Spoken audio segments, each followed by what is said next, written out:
Este es un breve resumen de la vida de George Whitefield, dada en una serie de conferencias por el Dr. Martin Lloyd-Jones en el año de 1959.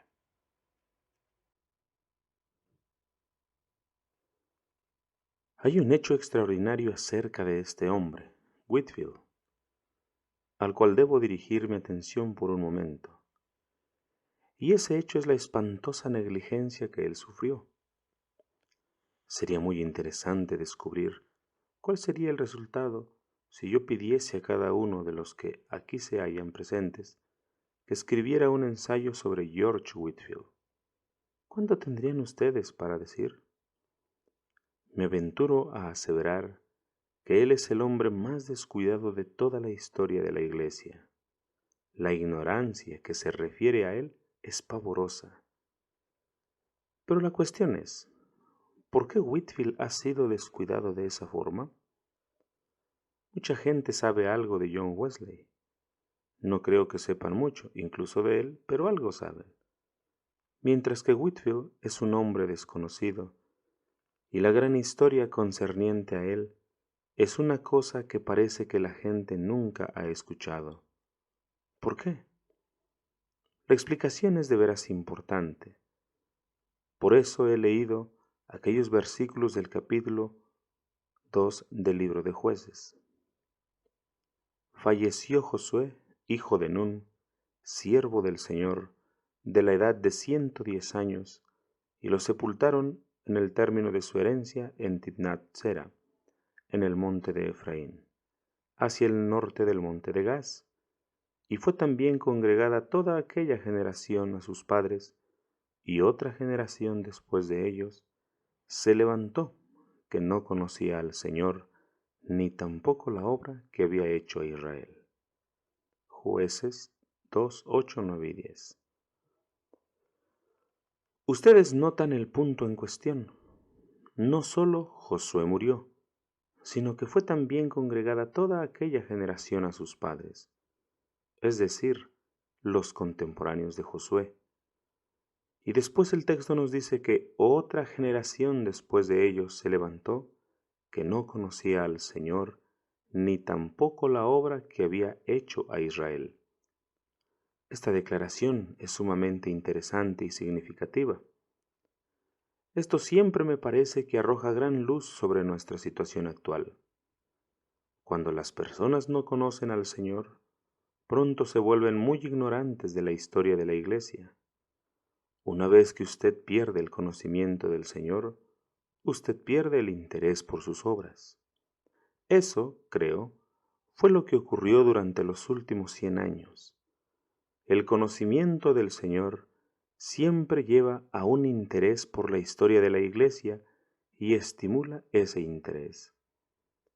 ¿Acaso puede opinar de paso esta noche que hay algo errado con un conservadurismo evangélico que no tiene interés por la historia de la Iglesia?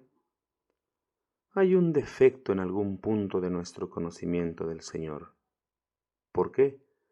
Desde que una persona tiene un verdadero conocimiento del Señor, ella tiene un vívido interés por todas las obras del Señor, por todos los eventos conocidos y registrados en la larga historia de la Iglesia cristiana.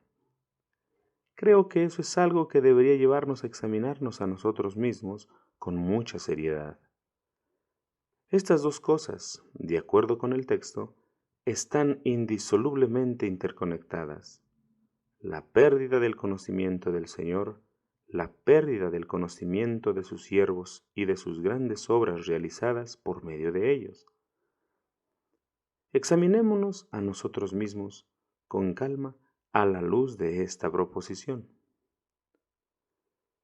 La principal explicación, no tengo duda, de la negligencia de que Whitefield es objeto, es que él nunca fundó o estableció una denominación. Conforme fue llegando al final de su vida, tal vez se dio cuenta de que había cometido un error en ello.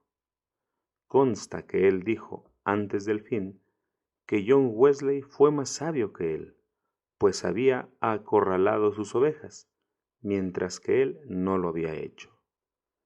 El hecho, sin embargo, es que él no se preocupó en fundar o en dejar una denominación religiosa. Se contentaba con predicar el Evangelio, en fertilizar todo y cualquier cuerpo religioso. Así, él no dejó una denominación, pero John Wesley dejó una denominación, y ésta con una perspectiva teológica particular, y gran atención se ha dado a su memoria.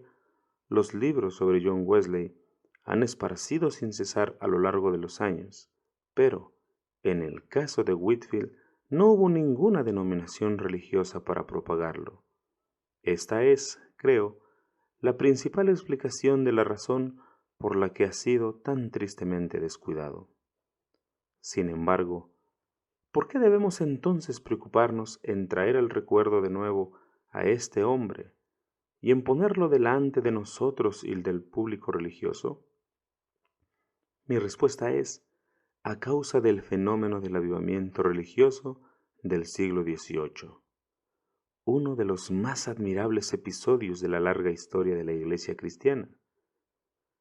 Estoy muy dispuesto a estar de acuerdo con los que dicen que probablemente esa fue la mayor manifestación del poder del Espíritu Santo desde los días apostólicos. Se puede elaborar un excelente argumento en favor de esta afirmación. Si ustedes desean comprender lo que quiero decir, presten atención a lo siguiente. Consideren el estado de este país, Inglaterra, antes del despertamiento y avivamiento evangélico. Era deplorable. La Iglesia de Inglaterra estaba muerta. Ustedes saben de la pluralidad de maneras de vivir. Ustedes saben de las borracheras y farras. Eso fue descrito muchas y muchas veces. Pero las otras denominaciones no eran mucho mejores. Pueden haber sido un poco mejores en el lado moral, pero la iglesia presbiteriana de aquellos días había caído en la herejía del arrianismo y por fin desapareció totalmente. Y las otras comunidades no conformistas se hallaban en un estado de letargo, apegados a una ortodoxia muerta. Entonces vino este gran avivamiento, y toda la faz de Inglaterra cambió. La Iglesia de Inglaterra, en muchos aspectos, revivió. Los no conformistas revivieron. Una nueva corporación vino a la existencia con el nombre de Sociedades Metodistas, y las repercusiones en un área más amplia fueron realmente admirables y espantosas. Se ha alegado muchas veces, y se puede probar, me parece, que el movimiento sindicalista de los obreros de este país surgió indirectamente de aquel avivamiento. Fue porque hombres que antes eran ignorantes y llevaban vidas de ebrios embrutecidos, fueron transformados y nacieron de nuevo. Ellos comenzaron a comprender su dignidad como hombres y exigir educación y mejores condiciones de trabajo, y así sucesivamente. De ahí vino el movimiento sindicalista de los obreros.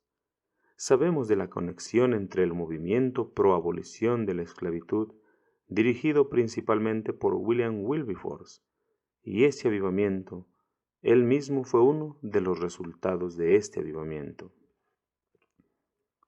Toda la gente sabe que una de las grandes características de aquel avivamiento fue la predicación al aire libre.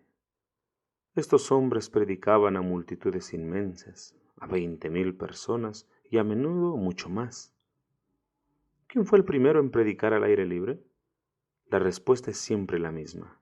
George Whitefield fue el primero en predicar al aire libre y tuvo enorme dificultad en persuadir tanto a John como a Charles Wesley a hacer lo mismo. Ambos eran mucho más conservadores que Whitefield. Él los precedió varios meses en este aspecto y ejerció gran presión sobre ellos para persuadirlos a seguirlo. Por lo tanto, ustedes ven, él es el líder, el pionero, el primero en todos estos aspectos. Él fue el primero también en organizar sociedades religiosas. Él también fue el primero en las obras beneméritas. Hay una escuela metodista muy famosa llamada Kingswood School, a la que muchos ministros metodistas envían a sus chicos para recibir educación. Ella fue iniciada como una escuela para niños pobres, hijos de mineros y otros. ¿Quién fundó la Kingswood School? George Whitfield. Siempre George Whitfield en la vanguardia. Él era el líder. A esta altura, espero haberlos convencido a ustedes de que mi protesta contra esta afrentosa negligencia hacia este hombre es más que justificada. Él visitó América 7 veces.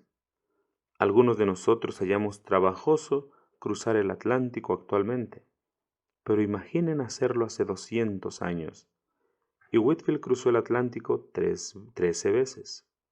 Murió allí en su 7ª visita, de modo que, de hecho, cruzó el Atlántico 13 veces. Visitó a Escocia 14 veces. Se calcula que probablemente predicó 18.000 sermones en los 34 años de su vida como predicador. Ahí está por qué, digo yo, es necesario celebrar la memoria de este hombre. Este hombre fue simplemente un fenómeno.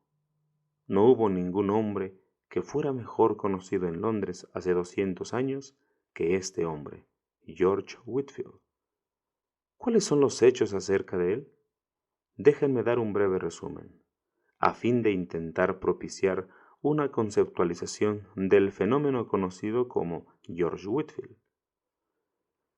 Como ya les he recordado, nació en Gloucester, en la taberna o posada de la Campana, el 16 de diciembre de 1714. Muchos de sus antepasados habían sido clérigos de la Iglesia de Inglaterra, pero su padre no.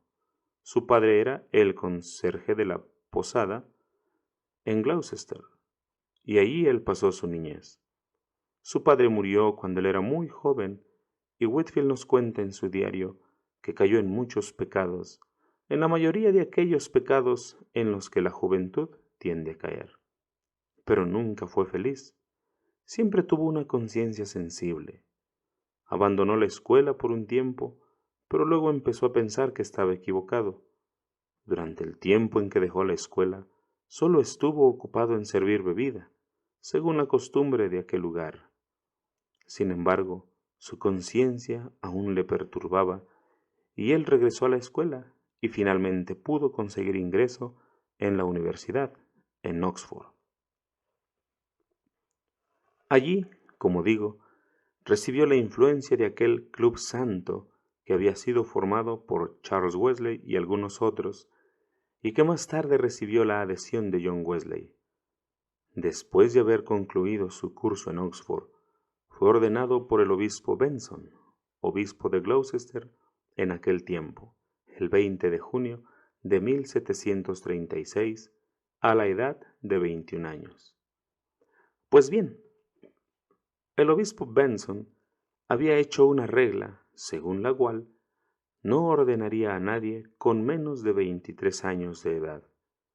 Pero habiendo oído lo que había oído sobre este joven extraordinario y habiéndose encontrado personalmente con él, resolvió romper su propia regla, por lo que lo ordenó, aunque él solo tenía 21 años de edad.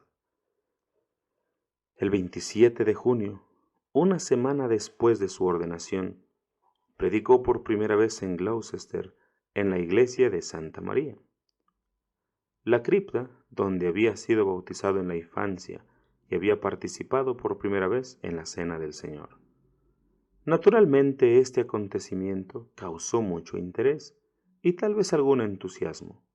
Su madre era muy conocida como celadora de la posada de la Campana, y todos los parientes y amigos y otros vinieron al culto. El resultado fue que la iglesia quedó repleta. Ahora bien, ese es el punto interesante. En este primer sermón mostró que era un hombre aparte, que había algo inusual sobre él. El efecto sobre los oyentes fue tremendo. Fue dicho más tarde, y hasta fue llevado al conocimiento del obispo, que 15 personas se habían vuelto locas a causa de aquel sermón. El obispo Benson era un hombre sabio, y corrió la noticia de que su comentario fue: todo lo que deseo y espero es que esa locura no sea olvidada antes del próximo domingo. Él era un hombre sabio y comprendió que allí estaba un predicador realmente inusual. El primer sermón de Whitefield lo marcó como un predicador completamente excepcional, a la edad de, recuerden, 21 años. Él vino a Londres por primera vez en agosto del mismo año, de 1736. Su primer sermón en Londres fue predicado en Bishopgate. El puesto que vino a ocupar consistía en actuar como sustituto del capellán de la Torre de Londres, pero le fueron dadas oportunidades de predicar en otros lugares y, de nuevo, en el momento en que empezaba a predicar, él atraía la atención y atraía a multitudes. El pueblo jamás había oído predicación como la suya. En vez de leer un prosaico tipo de ensayo que se suponía servir como un sermón, él era un hombre que predicaba con todo su ser, con autoridad, poder y convicción. E inmediatamente, cada vez que predicaba, las iglesias quedaban llenas, atascadas. Después de pasar cerca de 2 meses aquí en Londres, fue a sustituir a un amigo en una parroquia de Hampshire. Sucedió allí exactamente lo mismo. Como resultado de ello, se le ofrecieron muchas parroquias y se le presentaron muchas posibilidades y perspectivas de éxito y de progreso en la Iglesia de Inglaterra. Pero, bajo la influencia de sus amigos John y Charles Wesley, que estaban en Georgia, Norteamérica, buscando hacer alguna obra misionera, se sintió llamado a ir a Georgia y, así, decidió definitivamente que era lo que debía hacer. No había barco disponible inmediatamente, y había varios arreglos para hacer, de modo que él pudo volver a Gloucester para despedirse de su madre, de los amigos y de los parientes. Él predicó allí, y una vez más fue notable. En cierto sentido, se demostró que ese fue un punto decisivo de su vida y carrera. Él tenía algunos parientes en Bristol, ciudad vecina de Gloucester, y quería despedirse de ellos antes de partir a Georgia. Por eso fue allí. Cada vez que él se enteraba de que había algún tipo de conferencia o sermón en alguna iglesia en un día de semana, siempre asistía. Así, en Bristol, él fue a una cierta iglesia, y allí estaba sentado con la congregación. Cuando el hombre que debía predicar lo reconoció, se fue a él y le pidió que predicara en su lugar. Dice Whitefield, sucedió que tenía las anotaciones de un sermón en el bolsillo, de modo que estuve de acuerdo en predicar, y lo hizo. Este fue, en un sentido, el comienzo del real fenómeno de George Whitefield. La congregación quedó toda electrizada. Él predicó en otras iglesias, y éstas también quedaron desbordantes de gente. El pueblo venía de todas partes, y en las iglesias ocupaban todos los rincones, junto a los candelabros, en el sótano, en la galería, en cualquier punto, con tal de estar en el edificio y oírlo. Pues bien, eso es asombroso. Él predicó en Bristol por primera vez en enero de 1737. Hubo retrasos y él todavía no pudo ir a Georgia, y así pudo hacer otra visita a Bristol en mayo de 1737, llegando allí el día 23. He aquí una cosa que les ayudará a percibir qué fenómeno era este hombre. Recuerde, él era solo un joven de 22 años. Pero esto es lo que él dice sobre su segunda visita a Bristol. Multitudes venían a pie a mi encuentro, y muchos venían en carruajes desde una milla, y casi todos me saludaban y me bendecían cuando yo andaba por la calle. ¿Pueden imaginar eso? Un joven de 22 años, gente caminando una milla, viajando en carruajes para encontrarse con él. Era una especie de desfile real, y todo resultante de su admirable y espantosa predicación. Y continuó así, de vuelta a Gloucester, luego a Oxford y luego a Londres. Consta que entre agosto y la Navidad de 1737, él predicó 100 veces, y cada vez a auditorios repletos. Él se tornó uno de los hombres más famosos de toda la ciudad de Londres y de todo el país. Entonces, al final, él pudo ir a América, y allí pasó la mayor parte de 1738. Ahora, recuerde, este año de 1738 es el año en que los dos hermanos Wesley fueron convertidos durante el mes de mayo. Sin embargo, Whitefield volvió a Inglaterra a finales de 1738 por varios motivos. Ahora bien, esto nos lleva al gran año de 1739, volviendo a sus viejos rincones, Gloucester, Bristol, etc. Comenzó a oír sobre la terrible condición de los mineros que vivían en aquella villa de Kingswood, situada en los límites de Bristol. Ellos llevaban una vida muy depravada. Whitefield se preocupó de ellos. Aquellos hombres nunca habían llegado cerca de un lugar de culto, por lo que él pensó que debía ir a ellos. Y fue un día, y predicó a unos 100 de ellos. Pero, de nuevo, el efecto fue tan tremendo que de ahí en adelante él empezó a predicar a por lo menos 5,000 de ellos a la vez. Estos hombres salían de la mina, no tenían tiempo de lavarse, se quedaban de pie oyendo y allí les predicaba. Se cuenta que luego ya estaba predicando a 20,000 personas, todas oyéndolo de pie al aire libre. Y después de eso, como les dije, influenció a los hermanos Wesley para que ellos hicieran lo mismo.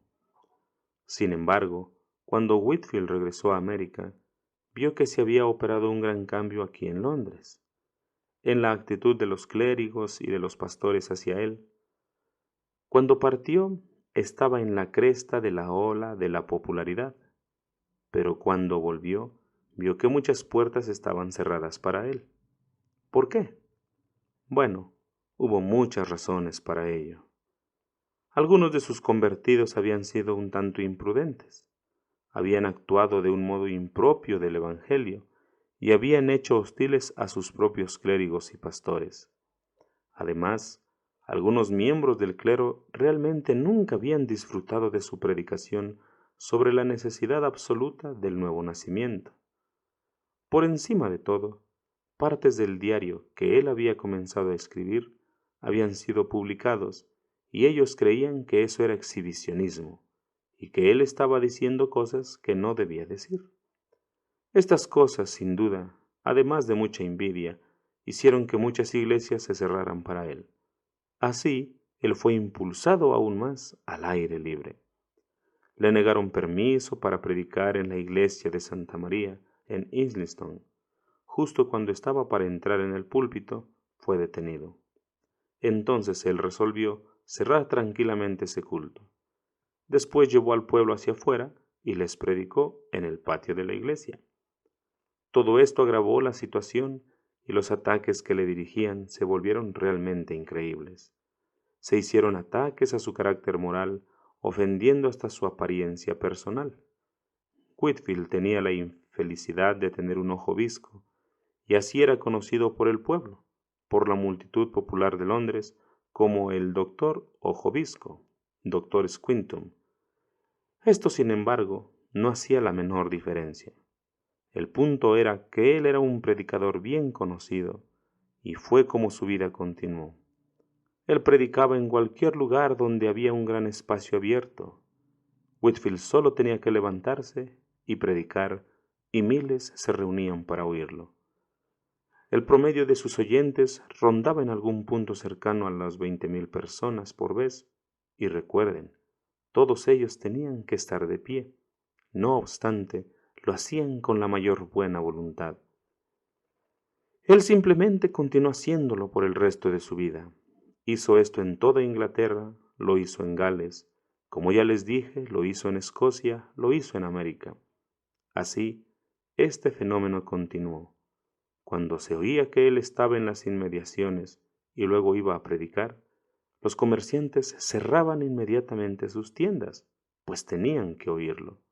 Los hombres de negocios olvidaban sus negocios, los labradores largaban sus instrumentos de trabajo, Él podía conseguir un auditorio de miles a cualquier hora del día o de la noche. Él podía conseguirlos y mantenerlos en la nieve, en la helada, en el hielo y la lluvia. No importaba cuáles eran las condiciones.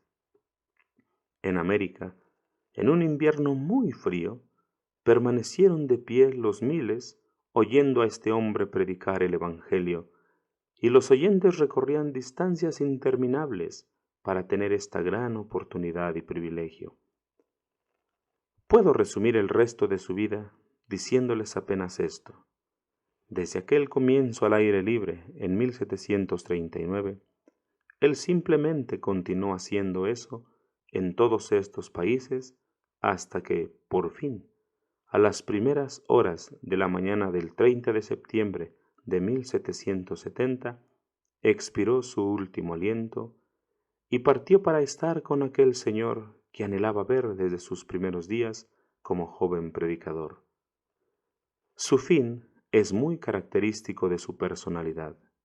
Él no estaba bien de salud. Lo admirable es que él vivió el tiempo que vivió, porque este hombre solía predicar 5 o 6 veces al día.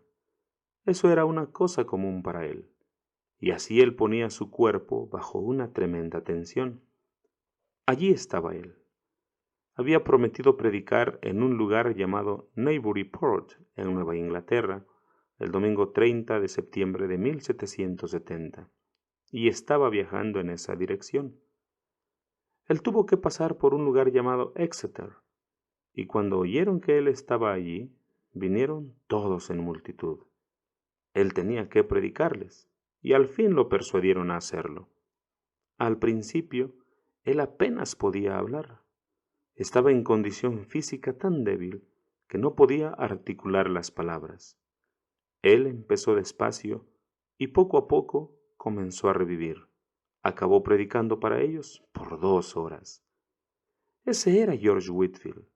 Él se llenó de poder y de fuerzas, y los oyentes, como de costumbre, quedaron profundamente impresionados. Después llegaron al lugar donde debía quedarse aquel sábado por la noche, en Newburyport, y, por fin, dijo que iba a dormir. Le dieron un candelabro con una vela. Pero el lugar estaba lleno de gente. Hacia donde fuera, la gente se aglomeraba alrededor de él, haciéndole preguntas, queriendo tener una palabra de él. Este último cuadro es maravilloso, idílico. Él intentó alejarse de ellos y comenzó a subir la escalera con la vela encendida en la mano. Después se volvió y les habló de nuevo, haciéndoles otra exhortación. Continuó predicándoles hasta que la vela se consumió completamente y él solo se quedó con el candelero en la mano. Finalmente se fue a la habitación y para la cama. Tuvo un fuerte ataque de lo que hoy denominamos asma cardíaco y murió. Simplemente se fue, como digo, a estar con el Señor a quien tanto amaba. Cuando ustedes leen sus maravillosos diarios, presten atención a la manera en que él anhelaba estar con el Señor. No era un simple hablar, era lo que quería decir. Él fue reprendido algunas veces por decir eso, pero era su mayor deseo, y al final le fue concedido. Bueno, ahí está el fenómeno abarcado por el nombre de George Whitefield, y ahí está él, porque es bueno para nosotros recordar esto. Allí estaba un hombre capaz de predicar de esa manera a todas las clases. Había muchos que le seguían, entre los miembros de la aristocracia de aquí de Londres. La condesa de Huntington creía que no había ningún predicador como él, y solía abrir las salas de su gran casa e invitar a todos los príncipes, elementos de la aristocracia de la época, para oírlo, y ellos se deleitaban escuchando a Whitefield.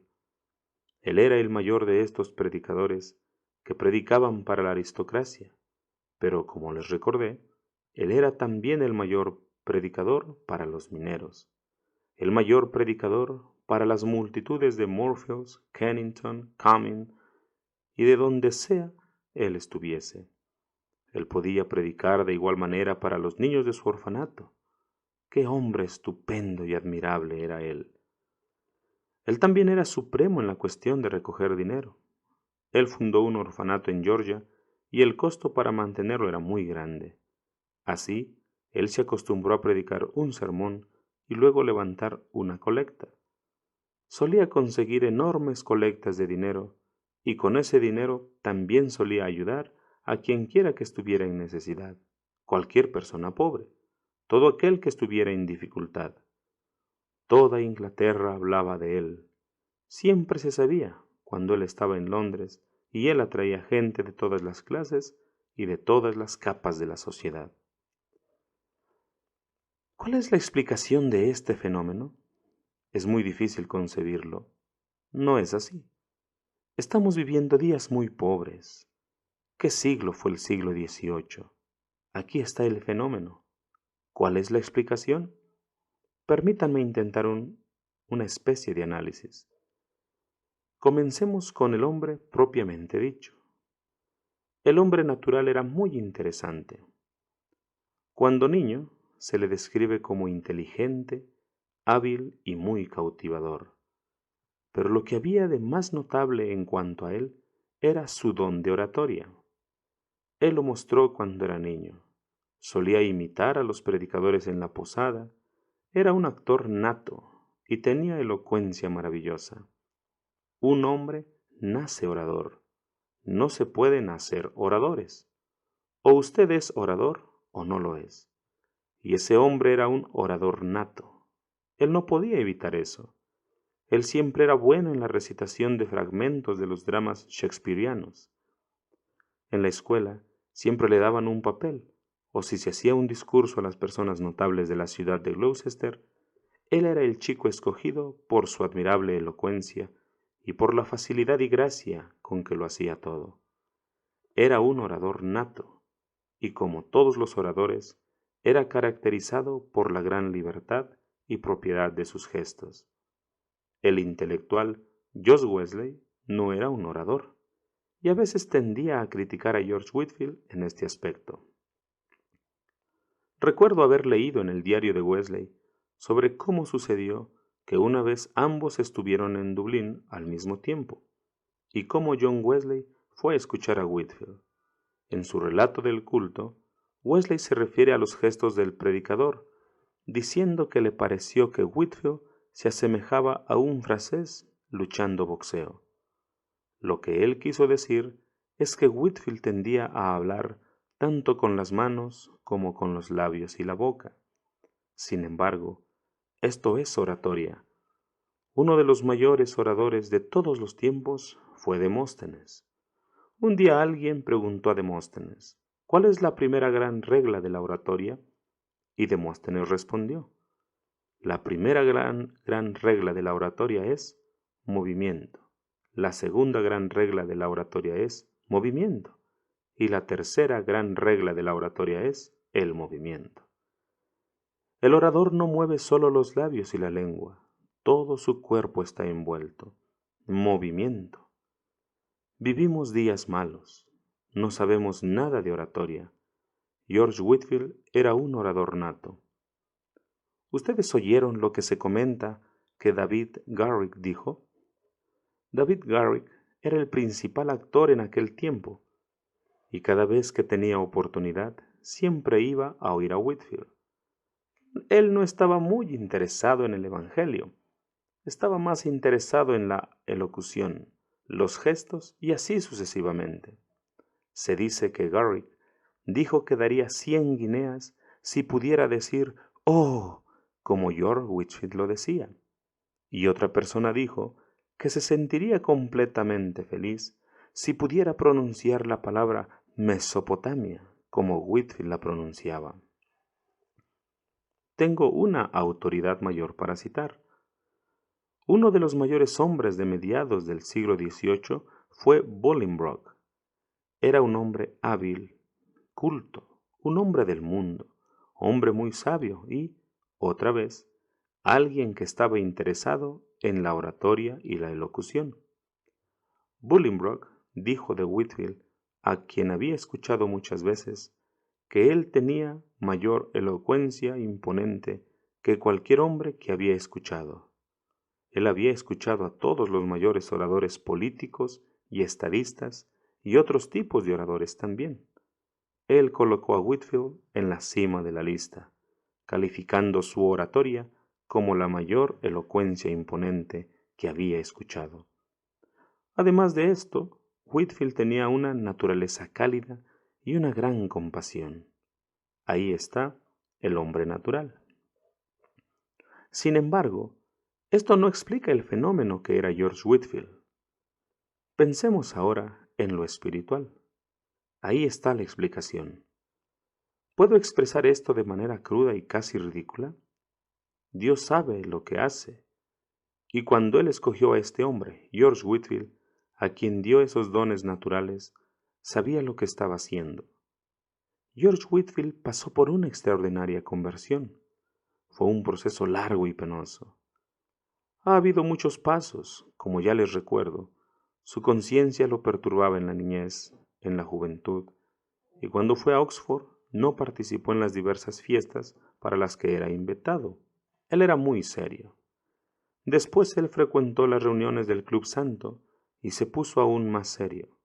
Los miembros de ese club practicaban buenas obras, tenían días de ayuno, visitaban las prisiones, pero nada de eso lo ayudó.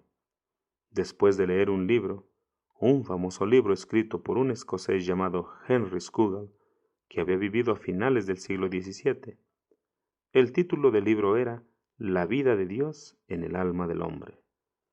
Tuvo un profundo efecto sobre él. Lo convenció de que él necesitaba nacer de nuevo, de que ser cristiano no es tener una vida buena, hacer esto o aquello, sino tener en el alma la vida de Dios. Él comprendió que no la poseía, y esto lo llevó a las profundidades de la desesperación. Se quedó en agonía. Solía quedarse postrado en el suelo en oración. Acostumbraba salir para orar al aire libre. No había nada que él no hiciera. Él pasó por este terrible proceso de convicción de pecado. Entonces, finalmente, Dios por su gracia sonrió para él. En otras palabras, la conversión de George Whitefield no fue una cuestión de tomar una decisión. No fue repentina. No. Él pasó por esa tremenda agonía de convicción y entonces irrumpió la luz para él. Sumado a esto, se le dio lo que él llamaba el sello del Espíritu. Esto es, lo que explica el carácter extraordinario de su predicación desde el principio. Sin embargo, recordemos esto. Aunque ese es el comienzo, él continuó la vida entera caracterizándose por una piedad sumamente admirable. La vida de oración de este hombre hace que todos nos quedemos avergonzados y muchas veces me hizo sentir que no sé absolutamente nada de estas cuestiones. Ya me referí a la humildad y santidad de Whitefield. Nada muestra esto más claramente que la manera en que se quedaba aterrorizado con la idea de predicar. A pesar de haber sido entrenado para el ministerio y de haber llegado el tiempo de su ordenación, predicar le amedrentaba. Él consideraba esta tarea muy sagrada y ¿quién era él para entrar en un púlpito y predicar? Por él huiría a 1000 millas de distancia para no predicar. Tal era su manera de verlo todo, y tal era su concepto de sí mismo y de su indignidad personal, que daba mucho trabajo persuadir a George Whitefield a entrar en un púlpito y predicar. Hermanos, ¿no habría una lección aquí para algunos de nosotros? Él detestaba también aparecer en las noticias de prensa y siempre se enfadaba cuando las recibía. En otras palabras, él era un hombre extraordinariamente humilde y piadoso. John Wesley le paga el tributo de decir que creía que sólo había conocido a un hombre que se igualaba a Whitefield en santidad, y ese hombre era John Fletcher. Mas John Wesley, al decir esto al final de la vida de Whitefield, y en vista de todo lo que ocurrió entre ellos, es un tremendo tributo a la santidad y piedad de Whitefield. Ahí está el hombre, pues.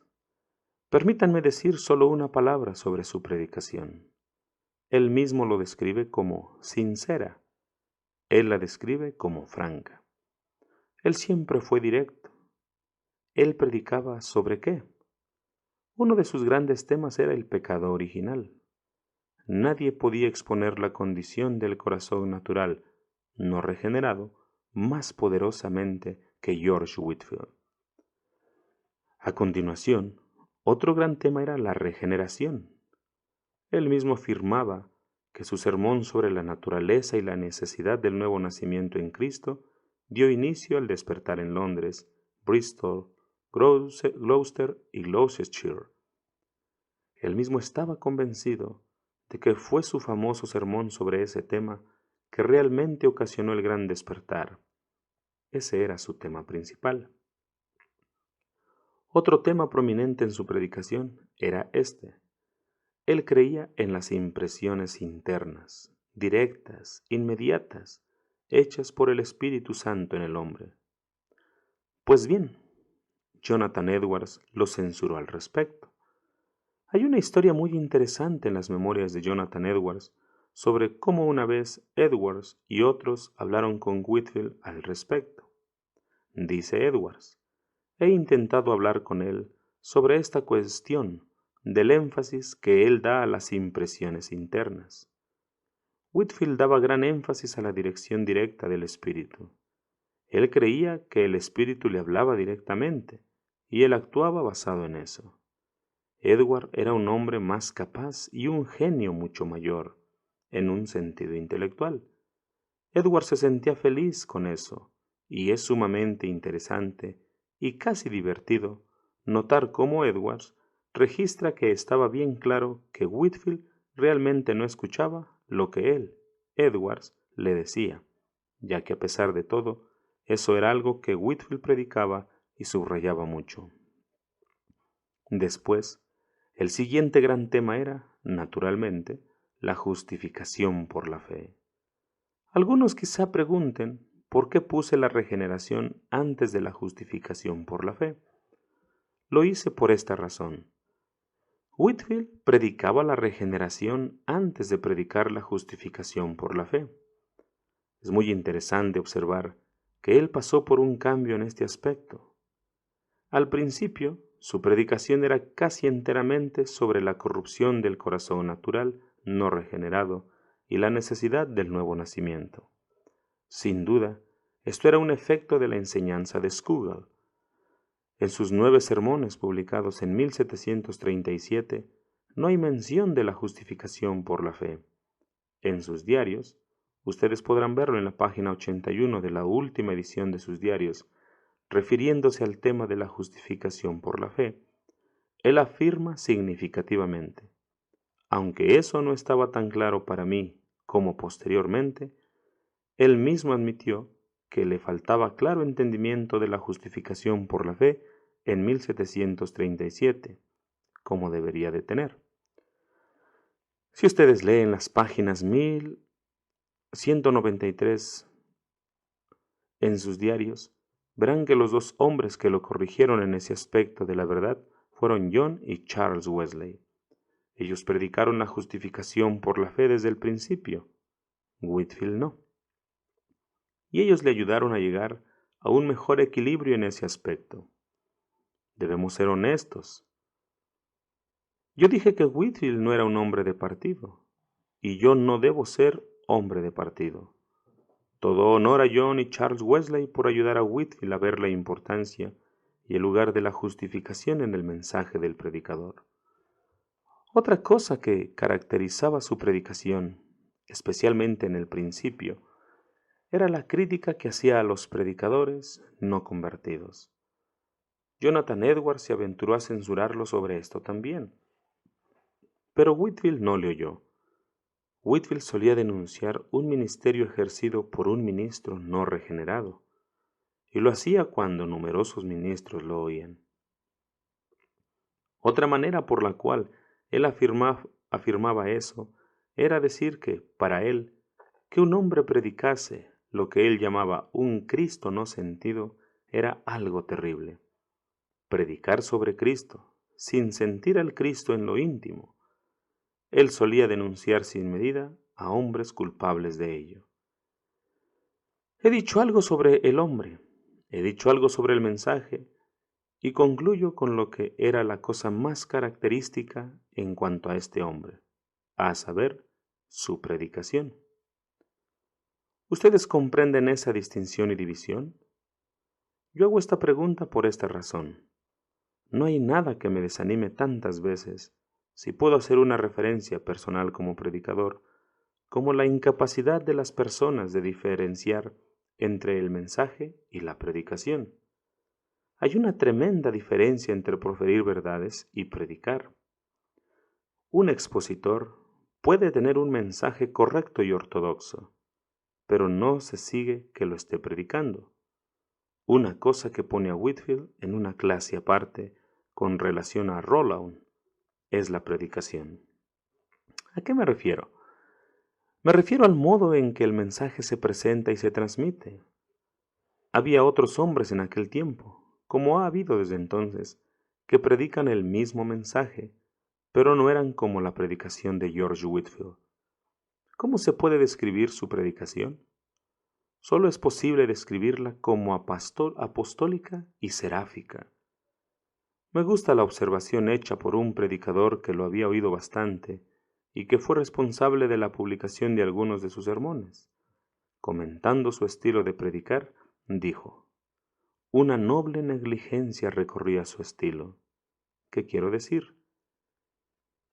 Quiere decir que Whitefield no se sentaba a escribir maravillosas obras maestras literarias de sermones, con cada sentencia perfectamente balanceada y siempre bien acabada, pulida y así sucesivamente.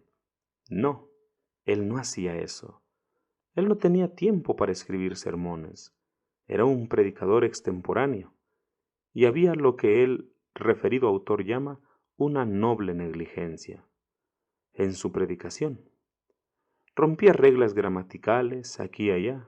No siempre se acordaba de completar sus sentencias. Pero para los que saben algo sobre predicación, eso no es nada. Noble negligencia. Ah, que tuviéramos un poco más de eso, y un poco menos de los ensayos pulidos que pasan por sermones en nuestra época degenerada. Lo que caracterizaba, sin embargo, su predicación era el celo, el fuego, la pasión, la llama. Él era un predicador sobre todo convincente y alarmante. Usted se acuerda de lo que se dijo acerca de su primer sermón en Gloucester. El efecto que siguió produciendo era semejante a aquel. Él podía exponer las tinieblas y la pecaminosidad del corazón humano natural, de modo que los hombres quedaban aterrorizados, asustados y en agonía del alma cuando lo oían. No obstante, eso era acompañado por una ternura, un amor y una capacidad de derretir el corazón que eran irresistibles. Eso es predicar. Me gusta el comentario que el propio Whitefield hizo sobre esta cuestión de predicar. Un día le pidieron una copia del sermón que él había predicado para publicarlo, y esta fue su respuesta. No hago objeción, dijo, si ustedes imprimen con él el relámpago, el trueno y el arco iris. No se puede poner la predicación en la imprenta fría, es imposible. Se puede poner el contenido del sermón, no la predicación. No se puede poner el relámpago, no se puede poner el trueno, el retumbar del trueno, el brillo del relámpago, no se puede capturar el arco iris. Todo esto está en la palabra, en el movimiento y en todo lo que concierne al predicador. No se puede poner eso en la imprenta. Es por eso que cuando las personas leen los sermones de Whitefield, a menudo dicen: no puedo entender esto. ¿Cómo es que un hombre que ha producido sermones como estos puede haber sido tal fenómeno, tan maravilloso predicador? Si ustedes han dicho esto alguna vez, están revelando su ignorancia de lo que significa predicar. No se puede poner la predicación en el papel. Yo defiendo la idea de que este ha sido uno de nuestros grandes problemas desde mediados del siglo pasado o incluso antes. La impresión de sermones, la impresión de todo lo que se habla, puede tener un efecto devastador sobre la predicación como tal. Los hombres tienen los ojos puestos en las personas que lo van a leer, más que en aquellas para los cuales van a predicar en la ocasión. Es una pena, pero entra ahí la preocupación por la reputación y con lo que dirán los críticos literarios pedantes. El efecto de su predicación era simplemente irresistible. Él nos cuenta lo que observó en el pasado en los pobres mineros de Kingswood.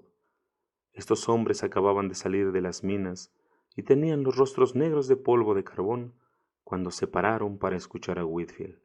Dice él: cuando les estaba predicando, de repente empecé a observar surcos blancos en sus rostros ennegrecidos. ¿Qué es lo que era? Lágrimas corrían por sus caras, haciendo surcos en la suciedad del polvo de carbón. Eso es predicación. Estos pobres hombres, que nada sabían de doctrina, que nada sabían excepto del pecado, que vivían solo en las borracheras e incluso en el libertinaje, al oír esa estupenda predicación de la palabra de Dios, lloraron derramando copiosas lágrimas. O vean cómo es descrito por el autor del gran himno que comienza con las palabras: grandioso Dios, que operas maravillas, todos tus caminos incomparables son, sublimes y divinos. El mismo Samuel Davis también era un admirable predicador y un gran intelecto. Él había estado en un avivamiento en América en aquel mismo siglo. Lo hicieron director de un colegio. Samuel Davis y Gilbert Tennent fueron enviados a Inglaterra para recaudar dinero para ese colegio. Llegaron después de un viaje terrible durante el cual pensaron que iban a naufragar una y otra vez. Llegaron a Londres el sábado por la mañana y la primera pregunta que hicieron fue: ¿está el señor Whitefield en la ciudad? Para su satisfacción, se les dijo que estaba y que debía predicar a la mañana siguiente, creo que en Moorfields. Así combinaron que estarían allí en buena hora para oírlo. Samuel Davis escribe el relato del culto y aquí lo que él dice: pronto quedó claro para mí en el culto que el señor Whitefield debía haber tenido una semana excepcionalmente ocupada. Era obvio que él no tuvo tiempo para preparar bien su sermón. Añade: desde el punto de vista de la construcción y del orden del pensamiento, era muy deficiente y defectuoso. Era un sermón muy pobre. Pero, dijo Samuel Davis, la unción que lo asistió fue tal que me arriesgaría muchas veces a los rigores de un naufragio en el Atlántico para estar allí y quedar bajo su benigna influencia. Eso es predicación, mis amigos. Pobre sermón, pero tremenda predicación. ¿Qué sabemos de eso? ¿Por qué hablamos de la predicación como hacer un discurso o decir una palabra? Predicación. Eso fue lo que produjo aquel tremendo avivamiento de Dios. Ustedes pueden leer los relatos de lo que Jonathan Edwards y la señora Edwards sentían frente a la predicación de Whitefield. Déjenme contarles lo que dijo el gran Lord Chesterfield. Chesterfield era un humanista, un típico hombre del siglo XVIII, hombre de ciudad, que escribió un famoso libro de consejos a su hijo. Él solía deleitarse en escuchar a Whitefield y, como otros, estaba dominado por el poder de la predicación. Ustedes recuerdan la famosa historia. Una tarde, Whitefield estaba usando una ilustración para mostrar el gran peligro de la situación del pecador. Al caminar hacia el infierno sin darse cuenta, y presentó esta figura. Comparó al pecador con un hombre ciego conducido por un perro. Él tenía un bastón en la mano e iba siendo conducido por el perro. Desafortunadamente el perro se soltó y huyó, y dejó al hombre, quien caminó a tientas con su bastón, haciendo lo mejor que podía. Inconscientemente, dijo Whitefield, el hombre deambuló rumbo al borde de un precipicio y su bastón cayó en el abismo, tan profundo que ni siquiera se oyó el eco. El ciego fue avanzando cautelosamente para recuperarlo. Por un momento él puso un pie en el vacío y, en aquel momento, Lord Chesterfield se puso de pie gritando «¡Buen Dios, deténlo!» y saltó adelante para intentar impedir la caída del ciego en el abismo. Esto no es solo oratoria, es predicación también, y puede afectar a un hombre como Lord Chesterfield de esa manera extraordinaria. La historia que me gusta más es la de Benjamin Franklin, oyendo a Whitefield. Pues bien, ahí estaba otro genio, Benjamin Franklin. Es famoso como científico, famoso como un hombre de letras, como uno de los líderes de la Revolución Americana, como el primer embajador enviado por Estados Unidos para representarlos en Francia. Él venía frecuentemente a Londres. Este hombre capaz y culto se decía cuáquero. No ocupaba ningún puesto desde el punto de vista cristiano. Ahora bien, Benjamin Franklin vivía en Filadelfia, y en el tiempo de las visitas de Whitefield, él era tipógrafo. Era un hombre astuto de negocios y se acostumbró a imprimir y vender sermones de Whitefield. Él nunca perdía una oportunidad de escuchar a Whitefield y, en referencia a una de esas ocasiones, he aquí lo que él dice. Ya les recordé que invariablemente, al final de un sermón, Whitefield levantaba una colecta para su orfanato en Georgia y Franklin lo sabía muy bien. Había visto eso muchas veces y con frecuencia ponía algún dinero en la colecta, pero estaba cansado de hacerlo. Creía que Whitefield estaba tomando mucho dinero de él. Así, él nos cuenta que en esa ocasión particular en que fue a oírlo, había resuelto solemnemente que no daría nada en la colecta al final del culto. Dice él, yo tenía en el bolsillo oro, plata y cobre, pero decidí que no daría nada. Ya había dado muchas veces. Pero lo que él dice a continuación es esto. Conforme el predicador prosiguió, fui ablandando y terminé dando el cobre. Otro poco de su oratoria me llevó a la decisión de dar la plata, y él concluyó tan admirablemente que yo vacié totalmente el bolsillo en el plato de la recolección, oro y todo. Ahora bien, eso es predicación. Está más allá de la oratoria. Es oratoria inspirada por el Espíritu Santo, transmitiendo el mensaje de la palabra de Dios y su glorioso Evangelio. Puedo indicar, con algunos títulos, lo que considero algunas de las lecciones que George Whitefield tiene para enseñarnos hoy. Me gustaría tener tiempo para desarrollarlas. La primera lección que nos enseña es esta. Nunca la situación es de desesperación total, nunca. Las cosas no podrían ser peores de lo que eran en el periodo anterior a 1736-37, absolutamente desesperante.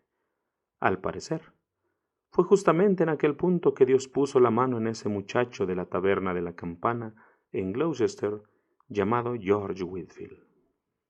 La soberanía de Dios. No desperdiciemos tiempo con lamentaciones sobre el futuro de la Iglesia. No prestemos mucha atención a los meros analistas del presente que simplemente describen la situación que nos confronta. Nunca debemos llegar a la desesperanza. Esto fue una de las cosas más sorprendentes que Dios ha realizado. En segundo lugar, vamos, espero, dar fin una vez por todas a la mentira que afirma que el calvinismo y el interés por la evangelización no son compatibles. No me gustan esas etiquetas, pero como se utilizan, necesito utilizarlas. He aquí el mayor evangelista que Inglaterra produjo, y era calvinista. La objeción que algunos de nosotros hacen a ciertos aspectos de la evangelización moderna no tiene nada que ver con el calvinismo. Estoy seguro de que John Wesley haría la misma objeción a los métodos evangelísticos modernos, tanto como nosotros. La objeción no es sobre el calvinismo. Esta doctrina, que da énfasis a la gloria de Dios y a la depravación total del hombre, y al plan y propósito divino y eterno de redención en el Señor Jesucristo, siempre concibió y llevó a sus verdaderos adeptos a la evangelización. Solo Whitefield ya basta para establecerlo. Sin embargo, Él es tan solo un brillante y saliente astro de una gran galaxia. La tercera lección es la necesidad absoluta de una fe ortodoxa. Este hombre predicaba el Evangelio como él mismo fue predicador por los apóstoles, por los reformadores, por los puritanos. Él vivió los puritanos y sus escritos. A veces hasta predicaba sermones de ellos. Cuando estaba muy presionado, Wesley dijo más de una vez que vio a Whitefield claramente predicando a Matthew Henry. Sin embargo, para mí, Whitefield habla más de esto que de cualquier otra cosa. La ortodoxia no basta. Había hombres ortodoxos en su tiempo, pero eran relativamente inútiles. Se puede tener una ortodoxia muerta. La ortodoxia es esencial. Sin embargo, la ortodoxia sola nunca produjo un avivamiento y nunca lo producirá. Digo, al concluir, que mi principal justificación para hablar sobre Calvino y Whitefield es que, en un sentido, Juan Calvino siempre tiene necesidad de George Whitefield. Es lo que quiero decir. El peligro de los que siguen las enseñanzas de Calvino y lo hacen acertadamente es que tienden a llegar a ser intelectualistas o tienden a hundirse en lo que yo describiría como una ortodoxia osificada. Y eso no tiene valor, mis amigos. Es necesario el poder del Espíritu sobre ella.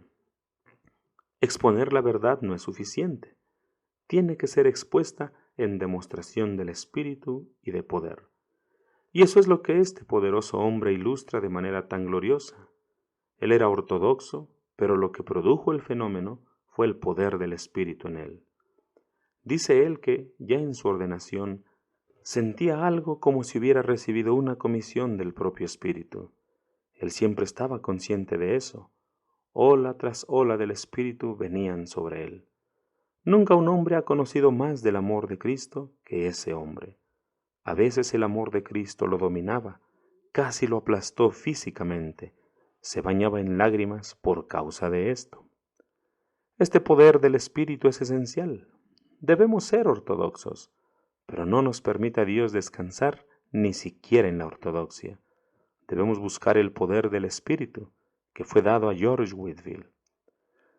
Esto nos dará una compasión por las almas y un interés por las almas, y nos dará celo, y nos habilitará a predicar con poder y convicción a todas las clases y tipos de hombres. Sin embargo, sobre todo, debo concluir esto a la luz de lo que he estado diciendo y por todas las demás razones. Whitefield, creo yo, nos está llamando de nuevo a la predicación. Espero no ser malentendido, pero nada puede sustituir a la predicación. Soy un gran creyente en la lectura. Mucho de mi mayor placer yo lo disfruto en la lectura, pero la lectura no es un sustituto de la predicación, y leer un sermón y oírlo predicado no son lo mismo. Gracias a Dios, el Espíritu puede usar un sermón escrito, pero no se compara con un sermón predicado. Hay un verdadero peligro hoy cuando la gente piensa que con la lectura solo ya basta, u oír un sermón por la radio o la televisión. No, necesitamos la libertad del Espíritu, necesitamos el relámpago, el trueno y el arco iris. No podremos conseguirlos en los libros, y no podremos conseguirlos en nuestros programas controlados y cronometrados que estas agencias modernas ofrecen. No, cuando venga el Espíritu, los programas serán olvidados, el tiempo será olvidado, todo será olvidado, excepto Dios en su gloria, y mi alma, y este bendito Salvador. ¿Qué es lo que Whitefield nos enseña acerca del tema de la predicación? El tema era, por la gracia sois salvos por medio de la fe, y esto no viene de vosotros, es don de Dios. Este era el glorioso mensaje de la predicación del siglo XVIII. Quiera Dios llamarnos de vuelta a la predicación. No meramente una exposición mecánica de creencias correctas, pero oremos a Dios rogándole que nos conceda su Espíritu para que, aunque tal vez nunca nos tornemos en predicadores, y que nunca nos tornaremos, es cierto, en el sentido en que George Whitefield lo fue, bien que de cualquier forma seamos capaces de predicar en demostración del Espíritu y de poder. No se espere que seamos imitadores, pero oigamos a ese hombre cuando nos convoca para una viva percepción de esta verdad y para ser llenos del Espíritu del Dios vivo, para que, con todo lo que somos, anunciemos las riquezas y las glorias de su gracia. Estoy seguro de que todos damos gracias a Dios por la memoria de tal hombre.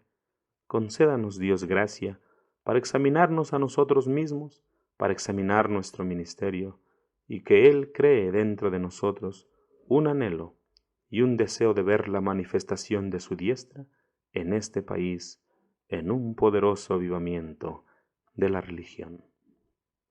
Amén.